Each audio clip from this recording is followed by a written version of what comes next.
Pinupuri ka namin, O Diyos, Ama, Anak, at Espiritu Santo. Salamat, Ama, na ibinigay mo sa amin si Jesus na iyong anak, na namatay para sa aming kasalanan, iyong muling binuhay, iniakyat at iniluklok sa iyong kanan sa langit. Salamat na ibinigay mo sa amin ang iyong banal na Espiritu at sa pamamagitan niya ay ibinuhos mo ang iyong pag-ibig sa aming puso. Ama, inilagak mo sa aming puso at bibig ang iyong salita. Nilikha mo sa amin ang pananampalataya na nakalulugod sa iyo. Binigyan mo kami ng katiyakan sa inaasahan namin sa iyo kahit hindi pa namin nakikita.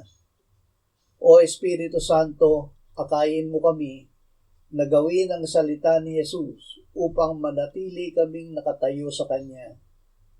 Salamat, Jesus, na patuloy na ikukubli mo kami sa iyo, kaya't hindi kami magigiba kahit may dumating na bagyo.